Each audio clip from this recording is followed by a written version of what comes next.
des grandes choses avec lui, tu as beaucoup prié. Donc tu sais, tu as vécu au moins, un pic avec Dieu. Amen. Donc oui, dans Job 22, à partir du verset 1, verset 21, réconcilie-toi avec Dieu, sois en paix avec lui, c'est ainsi que tu connaîtras le bonheur. Donc je disais qu'il y a des versets dans l'Ancien Testament qui nous aident à avoir le discernement, et c'est simple. Ici, il dit que le bonheur vient de Dieu. Amen. Amen. Donc comme je disais, j'étais avec un confrère qui me parlait, et pour lui, seul Dieu est bien placé pour juger. Et c'est pas faux ce qu'il dit. Amen. Amen. Qu'en effet, seul Dieu est mieux placé que nous pour savoir aujourd'hui si on est bien ou on n'est pas bien. Amen. C'est pas quelque chose de faux. Mais pour moi, c'est pas une réflexion que je trouve complète. Amen. Que je trouve entière. Parce que c'est vrai que la seule Dieu qui sait, des fois tu vas croire que tu es loin de Dieu, que tu connais rien, que tu es vraiment faible. Or, c'est là que Dieu peut t'utiliser. Et en réalité, tu es même plus proche de Dieu que dans ton passé, en réalité. Parce que Dieu ne voit pas les choses comme nous. Dans ce temps de pensée, oui.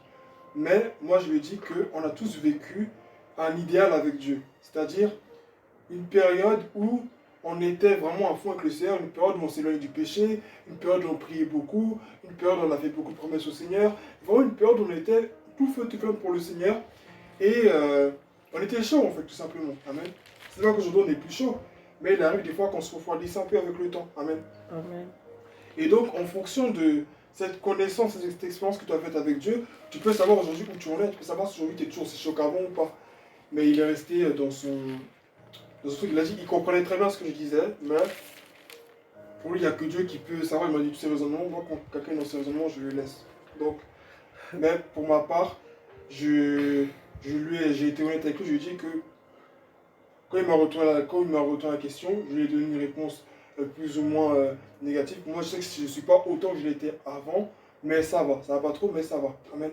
Amen. Donc, on a le Saint-Esprit en nous. Et le Saint-Esprit en nous, il nous sert à quoi? À discerner. Amen. Amen. Le Saint-Esprit, c'est Dieu en nous.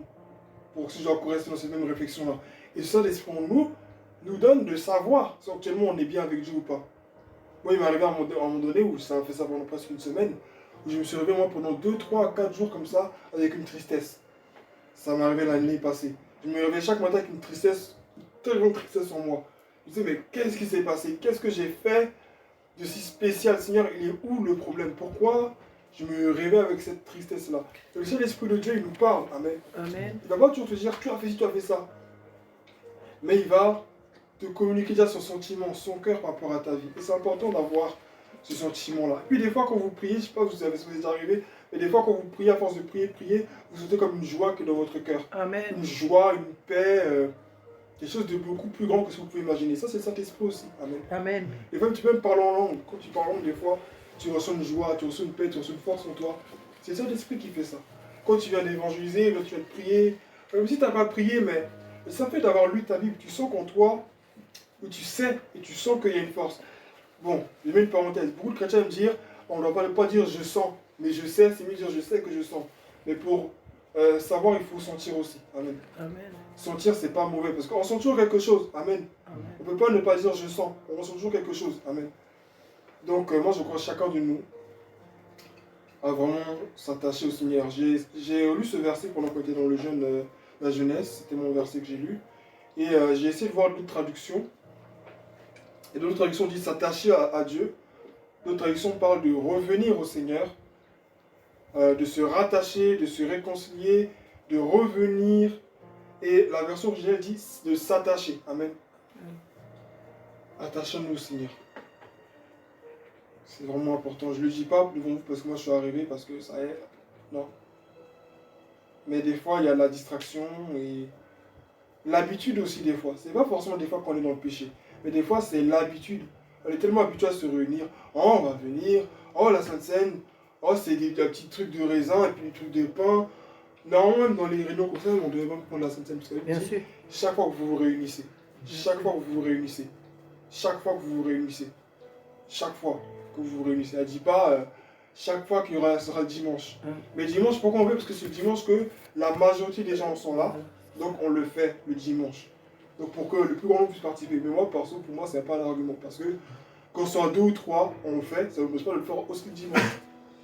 Je vais rendre visite à mes frères et sœurs, peut-être qu'ils sont en famille. Je vais les voir, on va prier, on va prendre la Sainte Seine. Amen. Amen. Parce que c'est au nom de Jésus qu'on se réunit en fait. Donc c'est normal qu'on prenne la Sainte Seine. Mais aujourd'hui, il y a beaucoup de traductions, bref, je ne vais pas trop perdurer.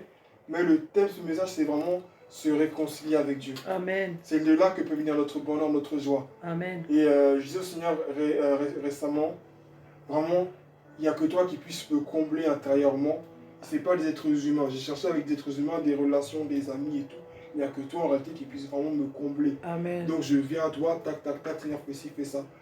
Parce que des fois, il y a des... la nuit où j'ai fait cette prière-là, j'ai fait un rêve de combat et par la grâce de Dieu, j'ai eu la victoire. Amen. J'ai eu la victoire dans un rêve que j'ai eu. Et vraiment obsède, dire, c'est un truc que j'ai jamais vu dans toute ma vie chrétienne. Je n'ai jamais vu un truc comme ça. Mais ce que j'ai vu, c'est produit à deux reprises. La deuxième fois, je ne sais pas si j'ai parlé que j'étais au nom de Jésus et j'ai repoussé la chose avec une force, avec insistance. J'ai eu une force. Je n'ai pas eu la Bible avant d'aller me coucher. Mais j'ai juste parlé au Seigneur à cœur ouvert et quand j'ai fait un rêve où j'ai eu la victoire. Pour dire que Dieu, quand tu lui parles de tout ton cœur, que tu lui exprimes ce qui est en toi, Dieu il te donne la force aussi de triompher du péché. J'ai pas encore vu les effets de ce rêve-là, de ce qui se passe spirituellement dans ma vie de tous les jours. Mais ce qui est sûr, depuis que j'ai parlé encore au Seigneur, et ça m'arrive souvent quand je lui parle comme ça, j'ai reçu une paix, une joie. Je sais que j'ai parlé à quelqu'un qui m'écoute, qui me comprend. Amen. Donc se réconcilier avec Dieu, ça c'est se repentir. Mais ne sois pas pressé, parce que souvent on se presse pour dire, faut que je change ma conduite, je dois changer ceci. C'est pas toi de le faire. C'est le Seigneur qui produit cette conviction, ce vouloir en toi, et qui te donne la force de faire autrement. C'est-à-dire, des fois même, tu vas aller encore là où tu vas aller, tu vas repartir faire la même habitude, mais tout d'un coup, tu auras un dégoût en toi. Tu auras une... c'est plus pareil. Amen. Et c'est ça la force de l'esprit en toi. C'est pas du jour au lendemain, tu vas dire, ah non, je sors plus. Ah non, toi, tu ne veux pas le faire toi-même. Mais quand tu vas repartir là-bas où tu vas, quand tu voudras regarder les mêmes films ou écouter les mêmes musiques, ou parler au téléphone avec la même personne, le Saint-Esprit va produire en toi un dégoût. Il va produire en toi, c'est quelque chose qui ne passe pas. Amen. Donc réconcilions-nous avec le Seigneur et produirons-nous les fruits véritables de la repentance. Mais déjà, faisons déjà le pas de venir. Quand tu parles à Dieu, je vais finir par là, n'essaie pas de te faire passer pour le plus saint, le plus vertueux des chrétiens. Dieu sait, Dieu connaît la vérité de toutes les façons. Moi, des fois, je suis en représentant, je dis, Seigneur, tu n'es pas ma priorité. Non, tu n'es pas ma priorité. Passe-moi l'eau, s'il te plaît. L'eau, c'est là. Ok. Tu n'es pas ma priorité. Merci. Ou bien, dans tel domaine ou tel autre domaine, merci beaucoup. C'est pas pour toi, mais c'est pour moi. Tout ce qui était malsain, au Seigneur, je lui disais. J'avais honte parce que je savais que ce que je disais, c'était pas biblique. Par rapport à ce que je ressentais, par rapport à mes envies, mes désirs. Mais quand je suis sorti de là, je suis sorti léger comme une plume. Parce que je savais que j'allais déposer un fardeau lourd de mon Dieu. Si je leur ai dit ici, on m'aurait dit, mais toi, t'es pas digne de prêcher, donc toi, depuis tu prêches, t'as ça dans ton cœur. Ah bon, ah bon, ah bon, ah bon.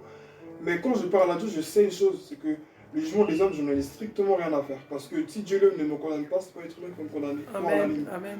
Donc si Dieu lui-même qui est saint des saints, il m'écoute, j'ai pas besoin qu'un être humain m'écoute. Je parle à Dieu et quand j'ai fini, je m'en vais. Donc, soyons sincères avec Dieu. C'est comme ça qu'on peut se réconcilier avec lui. N'entrons pas juste pour dire, Seigneur, je t'adore et je te remercie. La vraie confession qu'on fait dans nos temps de prière, puis si on est là pour dire, pardonne-moi là. C'est commencer par l'ouvrir nos cœurs. Dire, Seigneur, je reconnais que je suis ici, j'ai un esprit de rivalité. Mon but, c'est de concurrencer mon frère et ma soeur. Tu penses que Dieu ne va pas te changer quand on va faire ça? Il va le faire. Mais ayons déjà un esprit de sincérité. Soyons vrais avec Dieu. Ça sert à rien d'aller devant les hommes parce qu'elle dit, confessez vos péchés les uns les autres. C'est vrai. Mais il dit aussi, bien avant cela, d'entrer dans le secret de parler à Dieu. Amen. Donc tu n'es pas obligé de parler aux hommes. Tu peux parler aux hommes, c'est vrai. Mais il est mieux de parler à Dieu. Amen. Il est mieux de parler à Dieu parce que Dieu, lui, il ne va jamais te condamner. Il ne va jamais te dire, mais pourquoi tu es venu? Donc toi tu fais ci, tu fais ça. Amen. Donc le temps tire à sa fin. Engageons-nous vraiment à parler au Seigneur. Ne nous pressons pas, je le dis à moi-même, ne nous pressons pas à rentrer pour parler en langue. C'est bien de parler en langue. Mais parfois, il est important aussi de juste venir et ouvrir son cœur, laisser ton cœur communiquer avec le cœur de Dieu. Et quand tu fais ça, il y a un transfert, il y a un échange qui se fait. Amen. Le Seigneur te communique ce qui est en lui, Amen. tu communiques ce qui est en toi. Il y a un échange et quand tu sors de là, c'est un nouveau toi qui ressort. Tu ne te rends pas compte, hein. Tu ne te rends pas compte. Mais il y a un nouveau toi qui sort et petit à petit, le Seigneur fait son travail. Amen. Et Amen. si tu es là, ou si je suis là, je viens, bon, il y a la réunion, bon, je vais dire, je vais prêcher, bon, j'ai la pub, Dieu va faire grâce, donc je m'en fous. Ah bon? Tu quittes de là, tu meurs, c'est l'enfer, c'est tout. Je ne vais pas vous faire peur aux gens, mais c'est la réalité. Beaucoup de chrétiens vont dire, non, il ne faut pas prêcher comme ça, parce que personne n'est ça, mais l'enfer existe, donc tu comprends, on va parler que du ciel. Que Dieu soit béni, Amen. Amen. Allez, Amen. continuons avec le Seigneur.